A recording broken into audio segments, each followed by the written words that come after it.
আজকের ভিডিও থাকছে ৩০তম আন্তর্জাতিক বাণিজ্য মেলা ২০২৬ কে নিয়ে। আমরা ঢাকাতে গিয়েছিলাম, সেই সুবাদে আমাদের আন্তর্জাতিক বাণিজ্য মেলাতে যাওয়া হয়েছিল।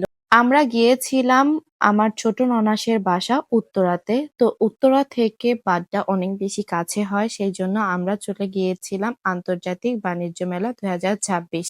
তারপরে সেখানে আসার পরেই আমরা যাচ্ছিলাম টিকিট কাউন্টারের দিকে। এখানে অনলাইনে টিকিট কাটার ব্যবস্থা ছিল, কিন্তু আমরা ম্যানুয়ালি টিকিটটা কাটি। টিকিট কাটতে যাওয়ার সময় আমরা দেখলাম এত লোক, অনেক বেশি লোক।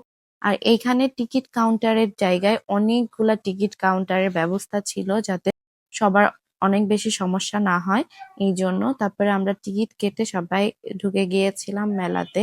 তারপরে এখানে দাঁড়ায় দাঁড়ায় আমরা ডিসাইড করতেছিলাম আসলে কোন দিকে যাওয়া যায়, কোন দিক দিয়ে গেলে ভালো হয়। তারপরে সেখান থেকে আমরা ডিসাইড করি এই সাইডটা দিয়ে যাব, যেখানে সেফায়ের আইসক্রিম কর্নারটা ছিল।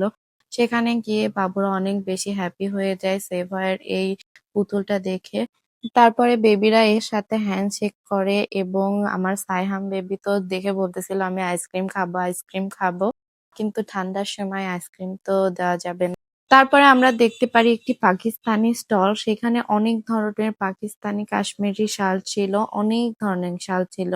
তারপরে এইখানে একটা স্টোর ছিল যেখানে জুস এন্ড অনেক কিছু পাওয়া যাচ্ছিল। তারপরে হোম টেক্সটের স্টল ছিল, সেখানে হোম টেক্সটের সব জিনিস পাওয়া যাচ্ছিল। তারপরে অল টাইমের স্টল ছিল। আমরা বেশিরভাগ স্টলে ঢুকি নাই, কারণ ঢুকলে অনেক বেশি সময় লাগতো, যে সময়টা আমাদের কাছে ছিল না। তারপরে একটি জুতির স্টল ছিল।